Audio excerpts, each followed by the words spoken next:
Pemirsa Metro TV Lampung, kembali lagi di Dialog Spesial. Pak Mirdal, jika kita melihat masa depan pertelevisian di era digital ini seperti apa? Televisi akan terus ada. Televisi akan terus ada, cuma sekarang mediumnya pakai apa? Apakah pakai gadget, apakah pakai device, atau bahkan pakai cloud? Masih perlu perangkat keras atau enggak? Bisa iya, bisa enggak, tapi akan tetap ada. Konten akan tetap ada. Teknologi akan terus tumbuh. Bahkan ke depan dengan cloud, dengan 5G, mungkin kita nggak perlu handphone lagi. Kita nggak perlu lagi gadget. Kita nggak perlu lagi server. Kita kemana-mana, kita tinggal kasih kode, bahkan kita bisa lihat ke atap rumah kita, ke langit-langit, sudah keluar di situ seluruh data yang kita miliki, karena semua disimpan di cloud. Tetapi kemampuan, balik-balik lagi, kemampuan kita untuk menyesuaikan diri harus kita lakukan gitu loh. Lalu apa yang sudah dipersiapkan oleh Media Group News? Satu tadi, blueprint ke arah sana kita siapkan. Yang kedua, mempersiapkan sumber daya manusianya. Yang ketiga, membuat mitigasi resiko. Mitigasi resiko apa? Kalau seandainya, karena teknologi itu tidak bisa diprediksi. Ada kaitannya sama regulasi pemerintah, ada kaitannya sama lingkungan, ada kaitannya sama investasi, ada kaitannya sama capital expenditure. Semua tidak selalu sesuai dengan rencana kita. Tapi yang jelas, hari ini kita tidak perlu terlalu banyak untuk membelanjakan modal.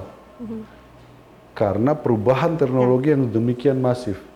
Kita beli kamera hari ini dengan harga sekian, pikiran kita ini akan 5 tahun dipakai. Ternyata baru 3 bulan keluar teknologi baru. Kita punya satellite news gathering dengan harga luar biasa besar. Hari ini cukup dengan handphone, nggak perlu pakai SNG. Jadi 3 itu yang betul-betul kita, jadi satu blueprintnya kita matangkan, yang kedua sumber daya manusianya, yang ketiga mitigasi resikonya. Lalu apa batasan kontrol dan juga kualitas tayangan televisi yang ideal menurut Bapak? Di Indonesia itu bisa berbanding lurus. Antara jumlah penonton dengan, bisa berbanding terbalik. Antara jumlah penonton dengan kualitas konten. Semakin banyak viewersnya, penontonnya, tidak ada jaminan kualitasnya baik. Tetapi tidak juga semakin sedikit. Tapi konten yang berkualitas pasti akan ditonton juga oleh manusia yang berkualitas. Metro TV hadir, Lampung Pos hadir, Media Group News hadir, memilih yang kedua. Kita tidak masuk di segmen yang butuh banyak penonton. Kita tidak memberikan permen kepada anak kecil. Yang kita berikan apa? Sayur. Kalau Anda tanya kepada anak kecil, dia butuh permen atau butuh sayur? Semua pasti bilang permen, suka. Banyak tuh. Metro TV menghadirkan ini yang paling baik. Mungkin nggak terlalu disuka, tapi kita ajarkan anak-anak apa manfaat sayur dan seterusnya. Makanya kita hadir sebagai TV berita. Makanya hadir Lampung Pos. Mungkin yang nonton Metro TV, yang baca Lampung Pos, tidak sebanyak yang baca YouTuber atau viewers. Tetapi yang membaca Lampung Pos, kualitasnya adalah pengambil keputusan untuk para penonton YouTuber.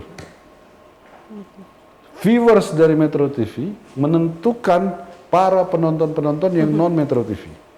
Daya beli penonton Metro TV, daya beli Media Group News viewersnya, Lampung Pos, itu jauh lebih besar daripada ini yang banyak nih. Kalau beli pulsa belinya apa? Data 5.000, 10.000 baru nonton hilang. Sementara mungkin penonton Metro TV, Media Group News mungkin nggak banyak, tetapi semuanya langganan. Kita lebih mementingkan kualitas, edukasi, dan literasi. Karena bangsa ini butuh itu. Tapi kalau kita nyerah di situ, akan mayoritas konten berbanding terbalik penonton dengan kualitas. Ini yang harus kita giring sama-sama. Lalu saat ini kan di Lampung sudah ada Metro TV Lampung, Pak. Lalu bagaimana caranya Metro TV Lampung menjadi sumber referensi informasi terutama bagi masyarakat yang ada di Provinsi Lampung? Metro TV Lampung tidak akan jauh berbeda dengan Metro TV Pusat. Cuma bedanya ini adalah Metro TV yang kami khususkan, kami dedikasikan untuk masyarakat Lampung. Kami berharap sebenarnya Metro TV Lampung bisa menjadi jendela Lampung untuk menuju nasional. dan menjadi pintu masuk nasional menuju Lampung. Hari ini Metro TV Lampung menurut saya harus bisa berkontribusi besar terhadap bagaimana memberikan pembangunan manfaat buat masyarakat Lampung. Jadi Metro TV Lampung itu bukan cuma sekadar memberikan kritik, itu udah lewat. Tapi kita harus bisa memberikan kritik dan solusi sekaligus. Kemudian bagaimana menyelesaikan masalah itu. Kalau cuma menghadirkan dua orang yang berbeda pendapat, mau 5 jam, tetap akan begitu. Apa yang dihasilkan? Ya pertempuran aja, perbedaan pendapat. Ada solusi nggak? Nggak, itu bukan kelasnya Metro TV Lampung. Itu 10-20 tahun lalu, itu kelasnya TV-TV lain. Metro TV Lampung menghasilkan konten yang bisa memberikan manfaat, solusi buat masyarakat Lampung. Lalu harapan Pak Mirdal untuk Metro TV Lampung, Pak? Metro TV Lampung ya, satu, memiliki semua persyaratan, memiliki semua potensi, memiliki semua kondisi untuk menjadi media TV terdepan dan nomor 1 di Lampung. Itu satu.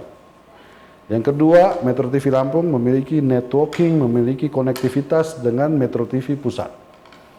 Yang ketiga, Metro TV Lampung satu dari sedikit media yang memiliki ekosistem media terkonvergensi. Yang keempat, dengan sumber daya yang ada yang menurut saya hari ini kita saksikan, tidak ada alasan buat Metro TV Lampung tidak bermanfaat sebesar-besarnya buat masyarakat Lampung. Jadi harapan saya, keempat ini harus betul-betul kita wujudkan. Metro TV Lampung itu harus punya mimpi yang jauh lebih besar, seperti pendiri dari Lampung Pos. Lampung Pos hari ini sudah berusia 46 tahun. Harapan kita Metro TV Lampung bisa hadir 10, 20, 30, 40 tahun yang akan datang. Baik, terima kasih Pak Mirdal. Sama-sama Kristi, semoga bermanfaat. Pemirsa Metro TV Lampung, usai sudah perjumpaan kita pada dialog spesial kali ini, tetap patuhi protokol kesehatan. Saya Kristi beserta seluruh kru yang bertugas pamit undur diri. Salam sehat dan sampai jumpa.